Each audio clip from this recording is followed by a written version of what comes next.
Morning, guys. Hope you guys are okay. You woke up this morning and you checked the table. How do you feel? We're top of the table. That's how good it feels.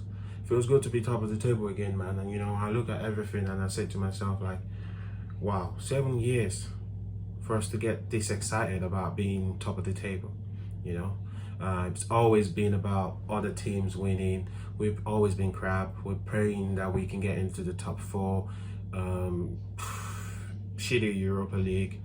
But yeah, now we're in the top four and we're top of the league. And you look at it and you ask yourself this question: what has changed? What did Ole do different?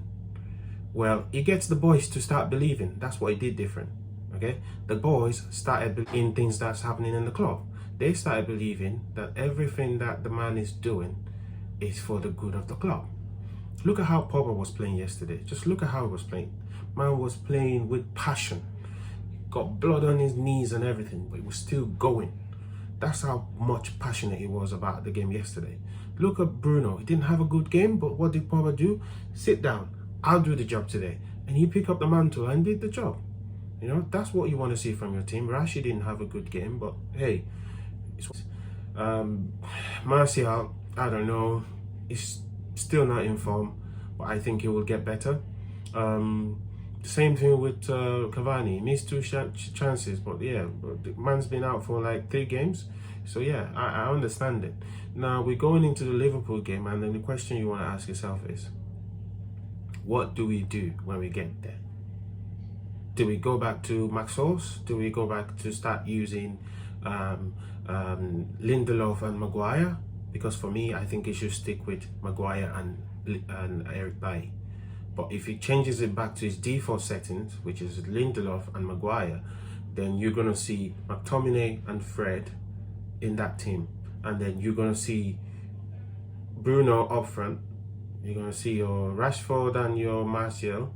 But for me, I honestly think that Cavani should stay up top even for the Liverpool game. But honestly, I don't want to see Maguire and Lindelof. But hey, if Ole thinks that's what's best for him, then I've got to support whatever he's doing, innit? But for me, I don't want to see it. I want to see Maguire and Eric. That's what I want to see. Okay? And I want to see Pogba playing.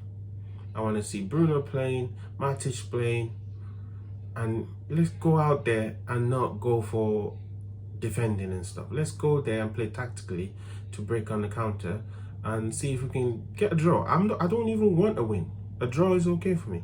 Just get a draw, and yeah, we come back home and we're still top of the league. But don't lose the game, man. Don't lose the game, because if we lose the game, it's gonna be demoralizing, and the players are gonna start looking at themselves, and they have to pick themselves up for the next game, and it's just gonna be crazy. So that's what I think. Let me know who you think the team selection should be, or what you think Ole will do for that game. I hope my Lindelof stayed injured, not because I don't like him, because I just feel like the partnership between him and Maguire is not the greatest. I actually think that Lindelof and Eric Bailly will also be as great as Eric Bailly and Maguire. That's how much confidence I have in Lindelof as well, because I know that they need someone pacey next to them. Eric Bailly is a brick wall. That man will put his head and his body through anything, which is why he's always injured. So yeah, let me know what you think about the next game on Sunday, and who you think Ole is gonna pick for his team. Another thing I wanted to talk about was all the man them out there, Chelsea fans, Liverpool fans and all that hating on us because we're celebrating our League 2 top of the league. Leave us alone, man. Let us celebrate our little wins, okay? It's not your problem. Shut up, do your thing, let us do our thing. That's it. Do yours and let us do ours, man. We want to enjoy that we're top of the league and look at the table and enjoy it. Even if it's just for a few days, let us enjoy it. What's your problem, man? Seriously, like, do you, man? Okay? And if you don't like it, do something else. Don't look away. I don't know. Do whatever you people do when you're hating. I don't know. But yeah, transfer wise, I think we need another fast centre back, but I don't think we can get that in January market, because even if you want your open Mecanos and stuff, I mean, Leipzig would be crazy to let him go in January. It doesn't really make any sense. And unless we're throwing crazy money at it, which for me, I still believe we shouldn't be doing anymore.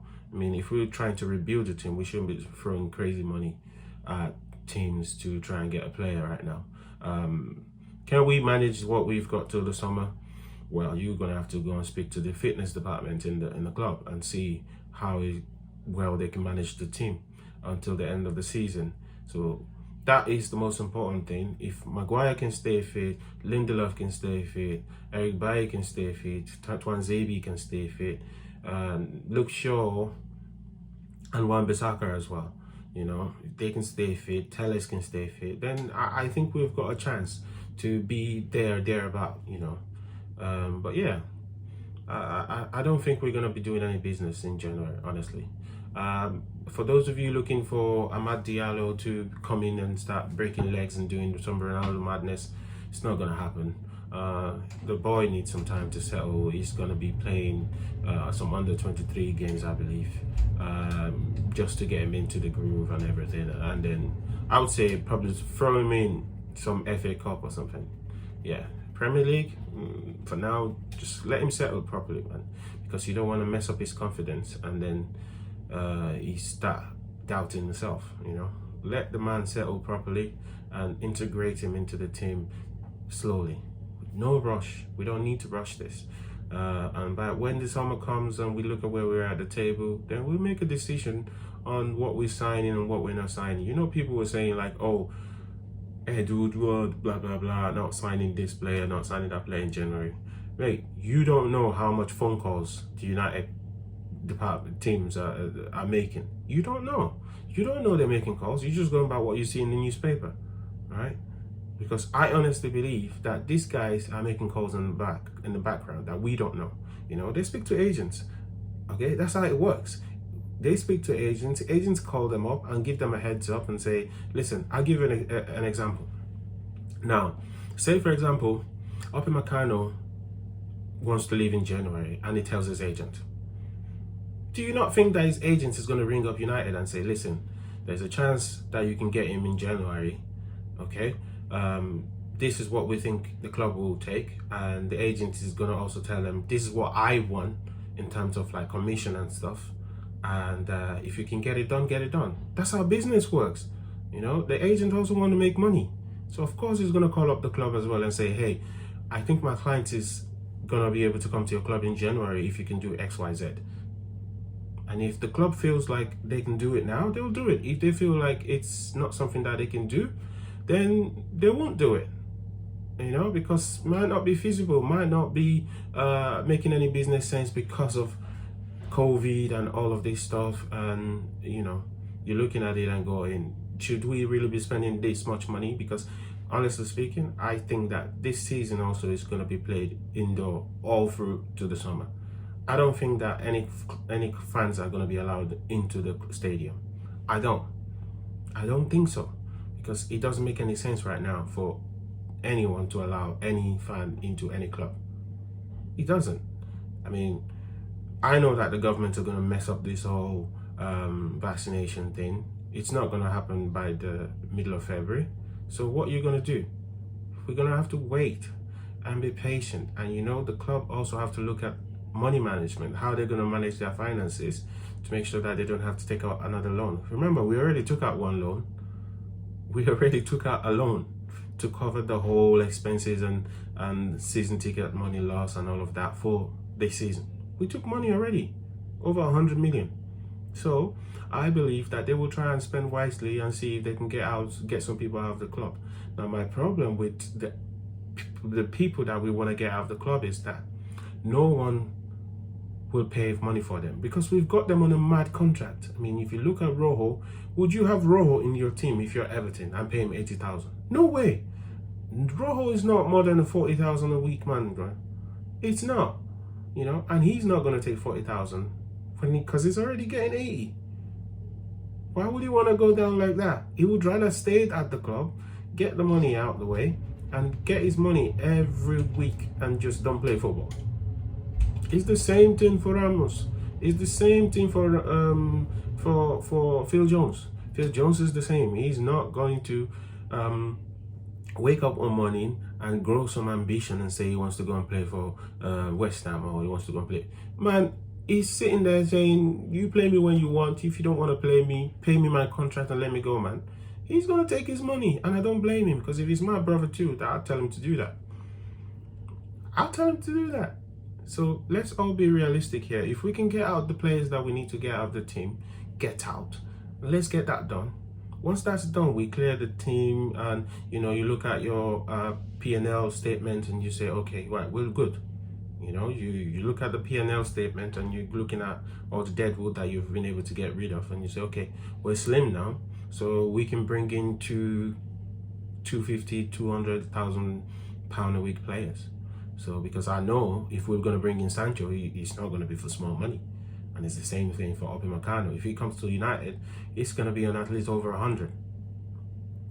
So let us be wise, man. Let's just look at all of these things and see how we can move the team forward and support the manager, at least until the end of the season. Let's support the team, support the manager, see where we get to at the end of the season. Because at the end of the day, man, we support Manchester United.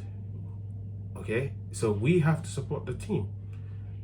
There's no Ole FC or Pogba FC or Bruno FC here. We have to support our team and watch it and support them every second of the way until we get to the end of the season and see where we are. In the beginning of the season, none of us were talking about title challenging. We were saying if we finish in the top 4, we've had a good season. And now look where we are. So enjoy it, man. Enjoy it. Like, subscribe, share. If you have any topic you want me to talk about, let me know. And yeah, man, I'm gonna give this YouTube thing a go. I mean, yeah, I've been saying I'm gonna do it, but I just can't be bothered. I'd rather just comment on other them stuff and just give my opinion in super chat and all that. But yeah, I'm gonna start doing this now, every now and then. And if you like it, then you like it. If you don't like it, get out, man. At the end of the day, I'm not doing it for you. It's not for you then. I mean, I'm doing it for whoever liked it. So if you don't like it, I'll send you some Cocoa Pops. That's all I can do for you. Anyway, all right, guys, thank you very much. I'm gonna go now. Need to take the dog out for a walk. Take care. Have a nice day.